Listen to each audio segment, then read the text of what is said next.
Subject ఇట్లా ఉంటే ఇంకా రెండోది అల్లు అర్జున్ గారు నేను ఇప్పుడు కోర్టులో ఆ కేసున్న దృష్ట్యా నేను వాళ్ళ పరామర్శకు పోవడం కరెక్ట్ కాదనేటువంటి ఒక మాట చెప్పినారు. అది కరెక్టే, వాస్తవం. ఎందుకంటే ఇన్ఫ్లుయెన్స్ చేసినట్టు అవుతుంది కాబట్టి పోవడానికి వీల్లేకపోవచ్చు. కానీ ఆయన పోకపోయినా ఏమేమి చేయాలో అవన్నీ కూడా చేయొచ్చు. అయితే ఈ నిన్న మొన్న సోషల్ మీడియాలో ఒకటే ట్రోల్స్ జరుగుతూ ఉన్నాయి. అల్లు అర్జున్కి ఏమైందని పరామర్శకు పోతా ఉన్నారు.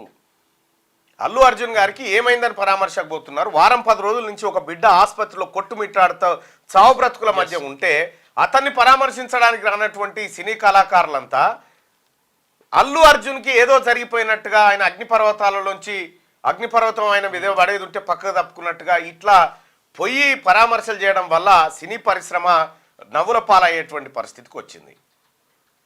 ఇవాళ ఆ హాస్పిటల్లో ఉన్నటువంటి బిడ్డ ఎవరైతే ఉన్నారో మరో 2 వారాలు గడిస్తే కానీ చెప్పలేమనే దారుణమైనటువంటి పరిస్థితికి ఉంది.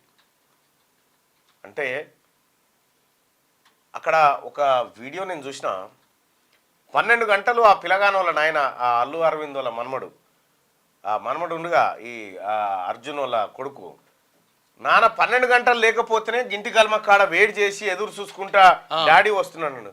మరి పిల్లగానికి తల్లే లేదు కదా మొత్తం శాశ్వతంగా. ఇంకో పాప ఏమంటుంది, మా అమ్మ ఊరికి పోయిందని ఉంటుంది. మా అమ్మ ఊరికి పోయింది, నా అన్ననేమో అన్నకు జ్వరం వచ్చింది, అమ్మ ఊరికి పోయింది, వస్తారని చెప్తా ఉన్నది. ఇప్పుడు ఏం సమాధానం చెప్దాం వాళ్ళకి? సో సినిమా హీరోలారా, సినిమాల మందం హీరోలైనటువంటి మీరు నిజ జీవితంలో హీరోలుగా మారాలంటే ఆదర్శంగా నిలబడండి. అల్లు అర్జున్ దగ్గర పోయి పరామర్శకు పోతారా మీరు కూడా? ఏమైందని పరామర్శ పోయా? నీవు గీరిండా, గిచ్చిండా, కొరికిండా, ఇవ్వడం ఏమని చేసినా ఏమైంది అంటే చట్టాలు మా మీద పనిచేయొద్దు, మా మీద వర్కౌట్ కాదనేటువంటి రీతిలో మీ వ్యవహారం ఏదైతే ఉందో ఇది మంచి పద్ధతి కాదు.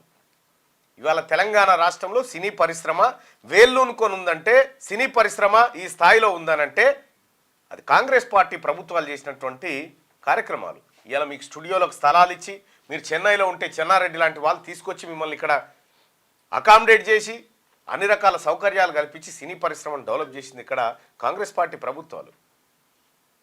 సో దాన్ని మీరు పద్మాలయ స్టూడియోలు పెట్టుకుంటారు, మీరు అన్నపూర్ణ స్టూడియోలు పెట్టుకుంటారు, మీరు రామానాయుడు స్టూడియోలు పెట్టుకుంటారు, అగ్వకే భూములు తీసుకొని మళ్ళీ మీదకి వెళ్ళి కాంగ్రెస్ పార్టీ ప్రభుత్వం మంచిది కాదు, అరెస్ట్ చేస్తూ ఉంది, కక్ష సాధింపులు అని చెప్తా ఉన్నారు. ఇవాళ ఎవరన్నా అట్లా మాట్లాడాలి? చట్టాన్ని మీరు ఎక్కిరించినట్టు మాట్లాడాలి, ప్రభుత్వాలను ఎక్కిరించినట్టు మాట్లాడితే మాత్రం ఎట్టి పరిస్థితుల్లో ఊరుకునేది లేదు. చేతనైతే పోరి ఆ పిల్లగాడు చనిపోయినటువంటి చావు బతుకుల మధ్య కొట్టుమిట్టాడుతున్న పిల్లగాడి దగ్గరికి పోయి పరామర్శించి రా పోరి.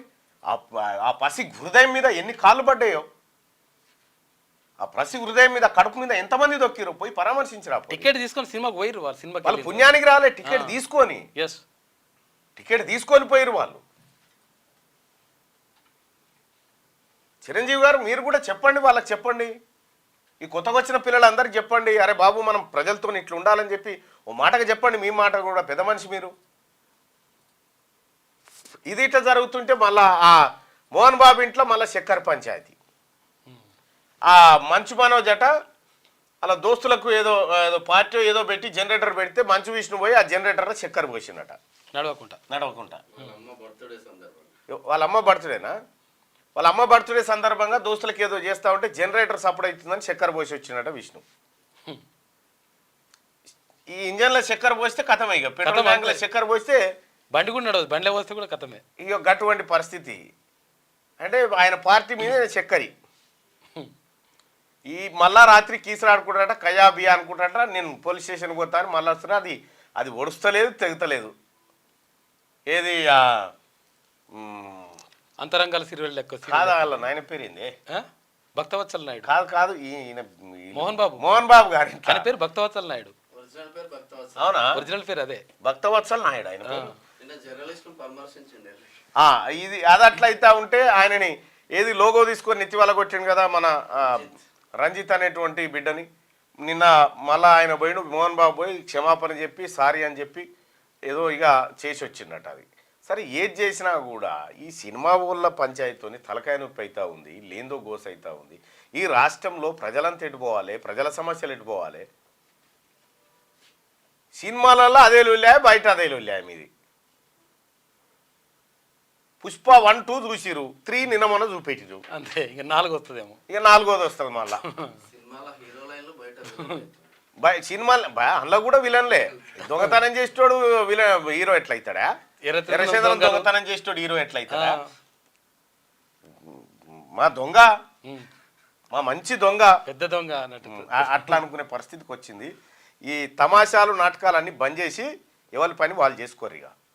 ఇక ఇంకా బీఆర్ఎస్ పార్టీతో కుమ్మక్క అవుతాం, కేటీ రామారావుకు నోటీసులు రాగానే మేము ఇరుసుక పడతాం, ఇవి బంద్ చేయరి.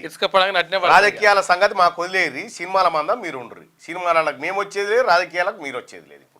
ఇప్పుడున్న పరిస్థితిలో క్యూ న్యూస్ ఛానల్లో పనిచేయటకు అనుభవం గల సీనియర్ వీడియో ఎడిటర్స్ కావాలను సంప్రదించవలసిన నెంబర్ 8688926084.